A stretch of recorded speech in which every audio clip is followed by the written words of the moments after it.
The question that every Giants fan is up at night thinking about, and you know it's going to be talked about every day until free agency and or the draft.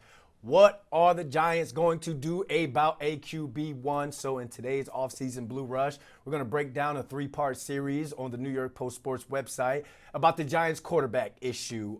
We've got our New York Post Giants beat writer, Paul Schwartz, on with us. Paul, you wrote part one about this year's quarterback draft class, and our NFL reporter for the Post, Ryan Dunleavy, penned part two and three about possible free agents, quarterbacks that the Giants could go after, and we'll talk with him later on the show. But first and foremost, how you doing, man? I haven't seen you for a while now. Happy New Year, even though it's January 20-something. Yeah, no, that's okay. Good wishes are always welcome. I like those big buttons on that shirt. It Thank looks you. very stylish. I like that. I don't know if I could pull that off. Yeah, I mean, it's been, the Giants did not make any changes as far as, Brian Dable and Joe Shane, so that kind of relieves some of the workload. But I was down in Philly last week to see the Eagles outlast the Rams and got to touch base again and say hello after the game to Saquon Barkley, who was on cloud nine and is running like the wind. And boy, it's amazing how it's happened for him, right? We all knew he was a good player, maybe probably a great player, but timing, offensive line, team, need, all that stuff. I mean, it is, the guys like Barry Sanders Yeah. without the negative yards. Yep. That's what he is, right? He always has a run of 50, 60, 70 yards, and he doesn't have a lot of those negative yards. So he's one game away from the Super Bowl. So that's not a Giants deal right now, but it's an NFL deal for sure. And I feel like Mark Zuckerberg is like a Philly fan, or he's just anti-Giants, because I see Saquon on my timeline every single day, whether it's behind the scenes, having jokes with his teammates on the sideline, or it's the sleep commercial, just anything and everything Saquon pops up on my timeline. He ain't dead to me, Paul. He was always a great dude to us inside in the locker room and all. But it brings us back to the entire quarterback situation. You say you like what I have on, you like my big buttons. You pinned the part one series about which quarterback in this draft class the Giants could take, and I talk about the big buttons. Who could they take that's going to be wearing an awesome outfit on draft day? Let's talk about these quarterbacks in this draft class, because it's all over Twitter. It's all everyone's talking about on social media. So break it down for us, sir. Yeah, look, I mean, before the game against the Colts in week 17, right? The Giants had the number one pick. Yep. And if we were doing the podcast then, which we probably did, you could say they can take anyone they want, right? Because they have the number one pick. They like Shador Sanders, take him. They like Cam Ward, take him. They want to take Abdul Carter and not take a quarterback, take him. They can do whatever they want. Yep. Now they're at three. They're in a good position, but not this year, Yeah. Brandon. Not this year. It's a rough position. The Titans have the number one pick. They need a quarterback. The Browns have the number two pick. Deshaun Watson's hurt again. They need a quarterback. The Giants are at number three. So, look, we don't know how it's going to go. We know historically teams panic and overrate and go crazy for quarterbacks, right? They take them early and often. That's all there is to it. We do know this, Brandon. The Giants need two quarterbacks, right? They need two quarterbacks. Tommy DeVito is an exclusive rights free agent. He'll be back. He doesn't figure in the plans in any really meaningful way. So they need a rookie quarterback and they need a veteran quarterback. Now, what caliber of veteran and what caliber rookie are we looking at here? With the number three pick, I think the Giants are going to feel a lot of pressure to take a quarterback. Cam Ward and Shador Sanders are ranked 1, 2, and 2-1 on pretty much everybody's board. The problem is, you know what they would have been last year? What's that? 4, 5. They would have been down. No one would have had them rated better than Caleb Williams. No one would have had them rated better than Jalen Daniels, Drake May. And, I talked to David Syverson from Our Lad Scouting Services. He's their main scout. He helped me a lot for the story that's in the New York Post today. And he said he had J.J. McCarthy ranked ahead of, his grades for J.J. McCarthy, who was, a fourth quarterback in that draft, would have been the same, higher than Shador Sanders or Cam Ward. So you want to take an impact player. There's no way anyone can tell me that Abdul Carter, the pass rusher, edge rusher from Penn State, or Travis Hunter, the cornerback slash wide receiver from Colorado will not have higher draft grades than any quarterback in this draft. We know quarterbacks are graded differently. Maybe they shouldn't be. So, is it wise to take the third best quarterback in this draft? We'll get into that in a minute, who they are. We'll break them down. I'm not even sure the third pick is worthy of using to take Shedeur Sanders or Cam Ward. I don't love either of those guys. Now, I'm not Joe Schoen and I'm not Brian Daboll. I'm not on the ground, boots on the ground, scouting these guys. They're going to see them, in the combine. They're going to see them at pro days. They're going to have them into the Giants complex. They will know more about these guys than I will, certainly. But from what I talk to people, I just don't love any quarterback in this draft. Yeah, the Giants have done their due diligence on all these guys. I mean, we see things on social media all the time about assistant GM Brendan Brown speaking at Colorado, Buffalo practices. Joe Schoen and those guys they went to go check out Carson Beck. They've done their due diligence on all these quarterbacks. But I think one thing where I'm going to agree with you on this, to where it's like a Shedeur Sanders or a Cam Ward may not be, even if they're there, they may not be the guy they take, is because Joe Schoen said when he had his stay of execution about how he's not going to throw that Hail Mary to try and grab someone just to grab someone, being, I don't want to say like a lame duck GM or anything, but being on his ninth life here with the New York Giants, with the franchise. So you wonder if that Travis Hunter player is there, that Abdul Carter is there. We don't know what they're going to do with Kayvon Thibodeau's fourth or fifth year option. And then obviously you're going to want to pair somebody up with Brian Burns, who I know he didn't have the greatest year, but no one on defense did. You're going to want another pass rusher. You need pass rushers, especially when you're going up against a Jaden Daniels twice a year. You're going up against Dak and Jalen Hurts twice a year. So it's going to be interesting on what they do in that third position. But last year, and I continue to see these Hard Knock clips being posted about Joe Schoen's son saying, hey, you only get the job once, go for Jaden Daniels. Paul, the Commanders weren't giving that pick up. No.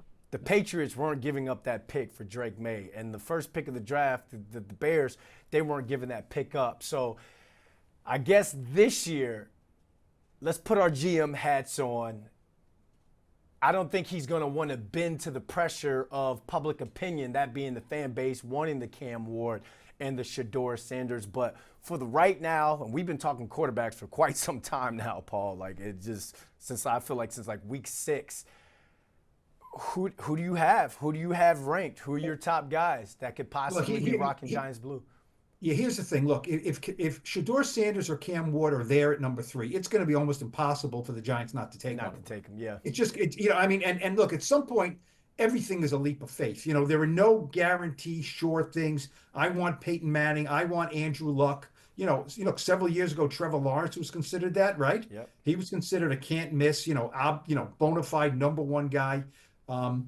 So it's, if one of those guys are there, they're going to take him. I mean, I'd be shocked if they don't. And just breaking it down to me, I like Cam Ward better than Shedeur Sanders, just because Cam Ward is bigger. He's 6'2", 220. He's got a big lower body.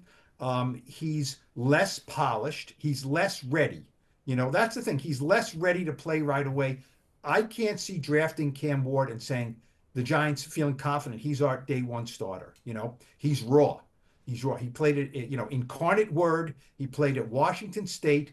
He wanted it to come into the draft before last season out of Washington State, and the draft, the NFL said, don't come out. You're not going to be drafted high. Went to Miami, played great, and vaulted himself to the top of the draft. Good for him. That he used the system and did it.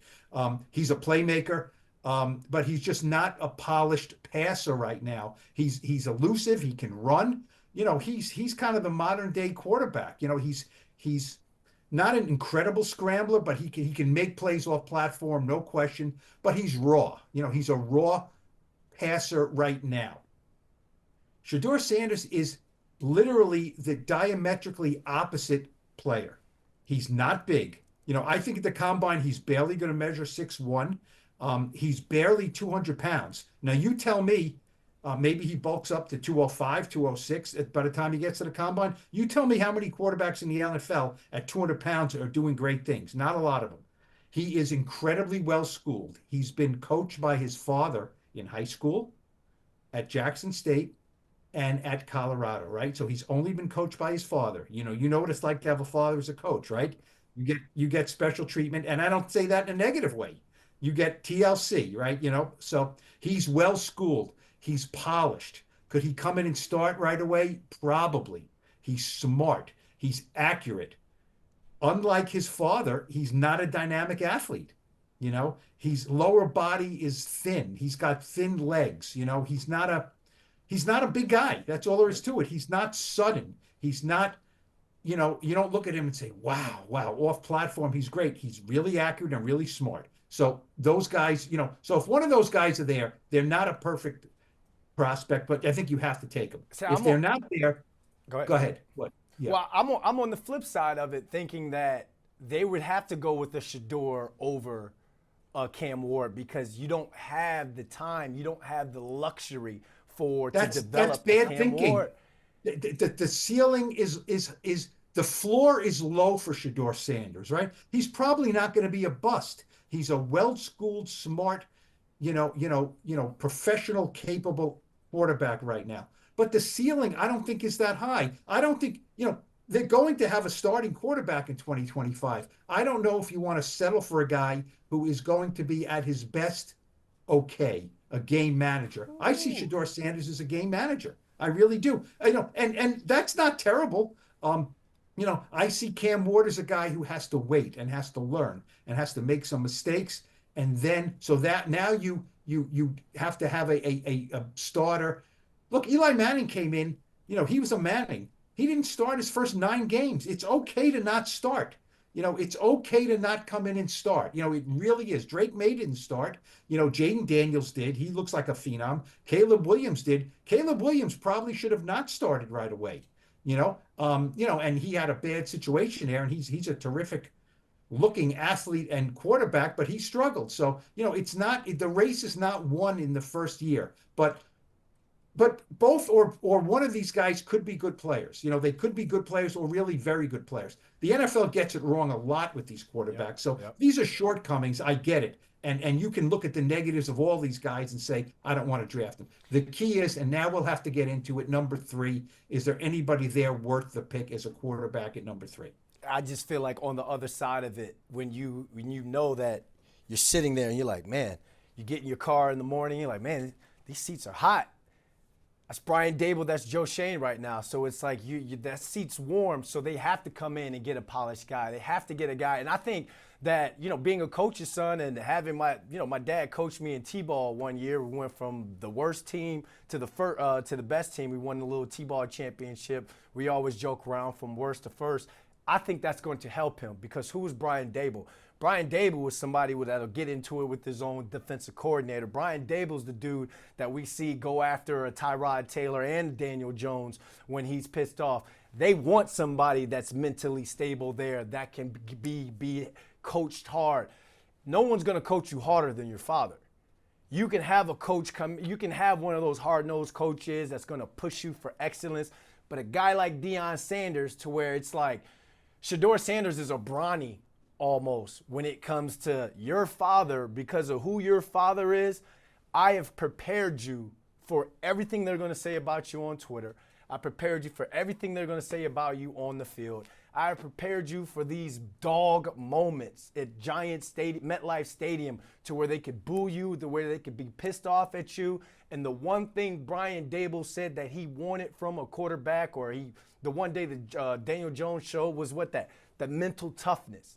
And that's something that from Daniel Jones to throw, I think, 24 or 29 touchdowns his rookie year to kind of digress a bit, we saw that mental toughness kind of go away and fade away. You don't get that at Duke from that coach that coaches at Duke. You get that from that guy that coaches your father. So that's the only way I feel on the flip side of it. Look, last year 12 quarterbacks. No, last year 6 quarterbacks went in the top 12 picks, right? Mm-hmm. You had the top 3. You had McCarthy, you had Pennick, and you had Bo Nix, okay? And that was unprecedented. So many quarterbacks so high. And then you didn't have another quarterback taken until the fifth round, Spencer Rattler, okay? It was like 140 picks between. That was the longest ever between picks for a quarterback. This year, you have that tier at the top, and then you might not get another quarterback in the first round. Now, you shouldn't get another quarterback in the first round, based on grades and things like that. But these teams can't help themselves. But so okay, so if those two guys are gone, right? Is there a quarterback the Giants should take at number three? You're looking at Jalen Milroe, right, from Alabama, and you're looking at, I think, Jackson Dart from Ole Miss, Eli Manning school, right? I think those are the only two that are even in the conversation at number three. And I think both those guys would be wild overreaches at number three. Wild. You know what I mean? I mean, Lamar Jackson went 32 to the Ravens, right? They traded, the Ravens drafted a tight end in the first round that year, traded back into the first round, and got Lamar with the last pick in the first round, right? Jalen Milroe is most closely compared to Lamar Jackson, right? Lamar Jackson did not go number three. He went number 32 because he had an incredible physical portfolio, but he was not an NFL ready passer. Jalen Milroe is like, he is a freak athlete. He is an unbelievable. He is like Lamar, light as far as running ability, but he's damn good. Yeah. I mean, I think he had 32 rushing touchdowns at Alabama. I mean, the guy, he's a mismatch back there. You have a defender running at him, he's going to get past him. But he is not an NFL quarterback as a thrower. He just isn't. Anyone who watched him in Alabama says he is a guy who's a little bit of a project. To me, you can get him in the second round. I think that's worth it. You have Brian Dable put his hands on him, not physically, but literally and physically and spiritually, to put his hands on him as a quarterback and refine him into a quarterback. So maybe in the second half of his rookie year, he's ready to play. Now you need a bridge starter in front of him, which I think you probably do with any of these guys. Jackson Dart is more of an NFL thrower. The guy from Our Lads, Dave Syverson, told me that he thinks he's the best quarterback in this draft, throwing against pressure, against pass rush coming at him. But he's also a guy who makes some mistakes. He's got a good arm. I don't know if people think he's got a great arm. He's got some of that college stuff in his game they got to get rid of. So those guys, you cannot pick those guys at number three. No. If Travis Hunter or Carter are sitting here, you can't do it. They're not the same caliber of prospect. They're just not. You know what I mean? They're not. And oh, by the way, the Giants badly need a cornerback. Travis Hunter comes in. He's a starting cornerback. And then if you can get Deonte Banks up to speed, you got two young, I'm not going to call Banks a stud. You got two young guys there. And Travis Hunter can play 15, 20 plays on offense. And do you think you can double team Malik Neighbors if Travis Hunter is lining up wide on the other side? Yeah. I think no. And as far as, you have Thibodeau and you have Brian Burns. Guess what? You can't have too many pass rushers, right? Yep. Why do you take Jason Pierre-Paul when you have Justin Tuck and Osi Umenyiora? It makes no sense. Why do you take Matthias Kiwanuka when you have Strahan and Osi? And Tuck, why do you take them? Because you can't have enough, Why do you sign a good pitcher when you have a good pitching staff? Because you can't have enough. And Shane Bowen, you know what? If you have Abdul Carter and Kayvon Thibodeau and Brian Burns, you know what I tell him? Figure it out. It's harder to figure out if you have one than when you have three. Figure it out, get them all on the field, and away we go. You know what I mean? And then, the Giants are in a tough spot here at quarterback. They really are. They really are, because if one of the top two falls to them, I think they take them and they hold their breath, and they, maybe don't have to start them right away. And if one of the top two don't fall to them, then they may have to manipulate the draft to try to get one later in the first round or early in the second round, and then hope for the best with a lesser prospect. Yeah, Joe Schoen is going to have to be like Victor Wembanyama and play chess with this one, Paul. Like it sucks too. Obviously anyone would love to be in the position he is as an NFL GM, but when you're thinking about it, you're thinking about the fan base and how the Hard Knock situation went down, the Saquon situation went down. A lot of people that's looking at him like, okay, Joe, they gave you another year. you better get this right. And it starts with free agency, but you had yourself a good draft class last year, but this draft class has to surpass last year's draft class by a lot. And it all starts with what he's going to do with that third pick. And it Yeah. didn't help that Jaden Daniels and Bo Nix were able to have the success that they had in their rookie years. And it was two different situations. You know, a Dan Quinn came in, you got Cliff Kingsbury there, there's, you know, this offensive coordinator guru. They rolled Jaden Daniels into that offense. He wasn't throwing the ball much at the beginning. He just if it's not there, take off and use your athleticism. But on the flip side with Bo Nix, he was groomed by NFL veteran play caller and Sean Payton. So it's two different situations that both franchises were in, but the common denominator that both the Commanders and the Broncos were both in when it was time to draft these quarterbacks, no one was on the hot seat at that time. Sean Payton wasn't on the hot seat, nor Dan Quinn. Yeah. Yeah. Look, Jaden Daniels to me is you know, they couldn't get him. You know, as you said, they couldn't get him. You know, I mean, so what? They would have traded up for him. You know, there's a million guys that these GMs are asking, coaches ask, would you trade up for him? Yeah, I trade up for him. He's a great player, you know? Yeah, but you can't get him. You know, they could have taken Bo Nix at number 6. They could have taken Michael Penix Jr. at number 6, and they didn't. They took Malik Neighbors, who looks terrific. Yep. You know, if they could do it again, would they take Bo Nix? I don't know. You know, but and the one thing, you know, you mentioned Sean Payton, and you're right. When Sean Payton and the Broncos drafted Bo Nix, what did everybody say? Oh man, if anyone can get something out of Bo Nix, it's Sean Payton. He really knows how to deal with these quarterbacks. Mm-hmm. That's what the Giants have to do and feel with Brian Daboll. Yep. You know, Brian Daboll's not a defensive coach. Brian Daboll's an offensive coach who helped mold Josh Allen into a great player. Helped. Josh Allen's great on his own. He helped make him a great player, right? So any quarterback coming into this system, the Giants have to feel incredibly comfortable and confident that Brian Daboll can do that. That's what he's supposed to be known for. Yep. You know what I mean? He helped Daniel Jones tremendously his first year, and then Daniel Jones got hurt, and then it all went to hell. Yep. So, you know, it's hard. But, you know, yes, this draft class is more than one player, but between free agency and the draft, they need to get a quarterback or two, but you really need one. And the way to do it is to get a rookie quarterback on a rookie contract, and you have him for 4 or 5 years at very limited money, very little salary cap space, and that's how you build your team. You know, are they going to, you know, I know you're talking to Ryan Dunleavy, you know, later in this podcast, and, you know, he'll talk about Sam Darnold and you know, Justin Fields and all these guys.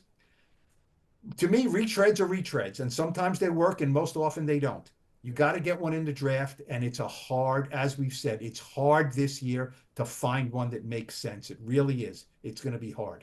Lastly, before I ask you about the Senior Bowl, which you're all set to go down to in a week or so, there's a third tier of these draft class quarterbacks. Cal McCord out of Syracuse, Dylan Gabriel, Oregon. Will Howard probably made himself a little bit of money, jumped up on some people's mock drafts from the Ohio State. Riley Leonard from Notre Dame. At first, I thought he could be in play, but he didn't throw the ball enough for me in that national championship game. Anyone there that's worth scouting or maybe taking in Madden when it comes out next year? I don't know about taking Madden. They're all worth scouting. You know what I mean? They're all worth scouting. You know, Russell Wilson was a 3rd-round draft pick. Right. You know, I'm not going to mention Tom Brady because that's a one of one. You know, Purdy was the last pick in the draft. So they're all worth scouting. And yeah, I mean, if it comes out that they can't get their guy in the 1st round, they look at it and say, we're not drafting Jalen Milroe in the 2nd round, or he's not available. You know what I mean? Yeah, they're all worth scouting. You know, Will Howard is a big guy, you know, and somebody told me, you know, NFL, you know, people are going to be like his size. You know, he doesn't have an unbelievably great arm, and you know, it's the old song and dance about Ohio State, right? Everyone he throws to is open, right? You know, everybody throws to is open. That's why Ohio State quarterbacks aren't that great. I think in Houston, Texas, somebody there, C.J. Stroud has kind of, he threw to a lot of open guys too at Ohio State. And you know what? He's pretty darn good. So you have to look at the guy and not just say he threw to a guy that was open. Yeah, they're all worth looking at. I mean, like I said, I think after Milroe, who is a project, there's no question, and Jackson Dart, Dylan Gabriel he's got a lot of NFL traits. He's small. I mentioned that Shador Sanders is small. I don't think Dylan Gabriel's going to measure 6 foot. He's small. And small guys don't. I mean, Bryce Young with the Panthers. Dylan Gabriel is not the scrambler and the athlete that Bryce Young is, but he's got NFL head. He gets that quick release. He's got that lefty slinging thing. Yep. He's good, but I don't think he's an NFL big time guy. So Kyle McCord, left Ohio State and went to Syracuse and became an NFL. He'll be drafted. All these guys are worth looking at, but if you draft a guy in the third, fourth, fifth round, he'll come in. Maybe he'll be on the team. Maybe he'll be on a practice squad. It's got to be the first or second round. It really is for any real credible sense. And it's going to be hard. Do you trade up to get one of these guys? You can't trade up. You're not going to trade up to with the Titans or Browns to get one of these guys. You're going to give up a lot. And why are they trading them? If they're trading them, that means they don't like the quarterback. So, like I said, last year at number 3, you just say, you know what? If it's Jaden Daniels, we'll take him. If it's Drake May, we'll take him, and we'll go on. Don't forget, in Hard Knocks, they also said, Joe Shane went over to Elliott Wolf and said, what do you think about number 3? You want to move that? They would have been happy to make a trade to Giants and take Drake May. That didn't work either. The Patriots are happy with him. So, you can wheel and deal and manipulate, but you can't create, big time prospects if they're not there.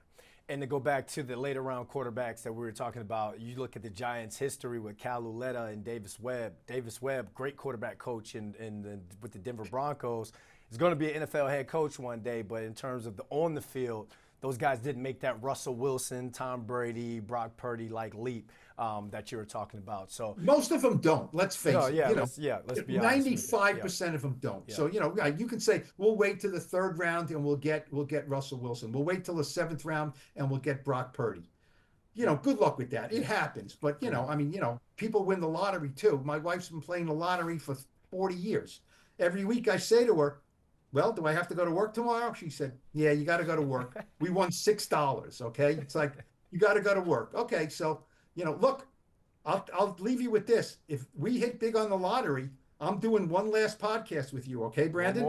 One last I'm coming dance. into the studio. We're doing one last podcast. I'm going to buy you an ensemble of new outfits, wish you well, give you a hug. And that will be the end of my podcasting career. Okay. Hey, you helped get me this job, so you win the lottery. You give me a couple brand new suits. Man, I owe you forever, man. Paul, thanks for hopping on, man. Thanks for all right, man. Thank you. You go boss, okay? You go boss. Is that good? Yes, sir. Yes, sir. Okay, see ya. All right, Ryan, you wrote part 2 and 3 of the series about the possible free agent quarterbacks the Giants could try and grab in free agency, maybe as their future QB1 or just a placeholder type quarterback. So let's start with tier 1 free agent quarterbacks. Who do you have on that list? It's Sam Darnold and it's everybody else. And that might scare people in New York who remember the Sam Darnold of the Jets. And honestly, he'd be coming in here, Brandon, with more pressure as the Giants savior than he ever did coming in as the Jets' first-round pick in 2018. But he's a guy who's, he's coming off a Pro Bowl year, 35 touchdown passes. His last 2 games were terrible. That'll probably knock, I don't know, $8 or $10 million off his APY price. But he's still the guy. I mean, he's the guy who's looking at the 3-year, 120-ish, 110-ish million-dollar contract the way Baker Mayfield resurrected his career, Geno Smith resurrected his career. Darnold's that guy this year who's going to get the biggest payday, who's coming in to free agency at the right time because there's just not a lot of draft pick quarterbacks teams are banking on, and there are a lot of quarterback teams that need a starting quarterback, so that's going to boost his market and his price. It's almost like I should have spoke with you before Paul because free agency is before the draft, but do you think Giants fans, 2-part question, you think Giants fans would be okay with Sam Darnold signing to come here? And 2, can he run a Brian Daboll offense? It's like Brian Daboll likes the Josh Allen, Daniel Joneses, who can kind of be mobile enough. I'll take them in reverse. Can he run it? I mean, he can run it better than some of the other guys that we're going to talk about because he's a better player. To me, I always think, Brandon, you played the game. Like, it's on the coach. It's not on the player. Like, Brian Daboll would have, if that's his quarterback, then he has to adjust what he wants to do. He can't just jam a square peg in a round hole. Yeah. Like, you have to get away from your quarterback actions, and you have to call plays that fit Sam Darnold's strength, where play actions or bootlegs or whatnot. So, like, I think if you get a talented player, you have to change your game. You have to amend your offense. You can't expect it to be the other way. You can't expect Sam Darnold to have to run the ball the way Josh Allen and Daniel Jones did. And then remind me, Brandon, what was the first one? You think Giants fans are gonna like that with No, I all the don't. No, I pressure? don't. Yeah. No, I don't. No, I don't think they'd be happy. I think they'd see the numbers, whatever, with 3 years, 110, and they'd have flashbacks to Daniel Jones and his 4 year, $160 million extension. Uh, I don't think so. And I think that's a little naive because I think like you've at least seen this guy have success last year with the Vikings, and you have no idea what Shador Sanders and Cam Ward would be. But I think the idea of handing out a big free agent contract to somebody who's a failed Jets quarterback would stick in the craw of Giants fans a little bit. Yeah, and I'm wondering like how they present that to a Malik Neighbors. It's like what does Malik Neighbors know about Sam Darnold? It's like probably the only thing he knows is this year, because what was he like 8 when Sam Darnold was a Jet? Here's what I would say to Malik Neighbors. If Justin Jefferson was okay with it, then you'd be okay with Okay. it. Yep. Yep. All right. I'll take that. So it's one of those things where I don't know. Ask Justin Jefferson the same way he was like I Yeah. don't know. Ask Ju- Dave's. Ask Justin. Yeah, Justin Jefferson had 103 for 1533 and 10 touchdowns. I think Malik Neighbors would be okay with that. The man said he just wants someone that can get him the ball. At 103, that's getting you the ball plenty. What other tier do we have? Is Sam Darnold the only tier 1, or should we move on to tier 2 type quarterbacks? Well, I would just say, in terms of proven winners, there are other guys who might shake free. Would be Russell Wilson, who I asked Chris Sims, who I think is one of the smartest QB analysts out there, about. He doesn't think Russell Wilson's even going to be a starter in the league next year. There's Kirk Cousins, who I asked some people about. A salary cap expert in the league told me that he thinks Kirk Cousins is going to play for the league minimum and stick the Falcons with the bill the way Russell Wilson did last year for the Broncos. And the team most likely to take him would be the Browns, because that's where his former offensive coordinator Kevin Stefanski is. And then, as Giants fans probably just perked up a little bit, that would open some things up for the Giants in the draft, because the Browns have the number 2 pick. If they got Kirk Cousins, they wouldn't need to go to the draft. So that could shake some things up. Whether Cousins not coming to the Giants actually might be the good thing. And then Russell Wilson obviously is the guy.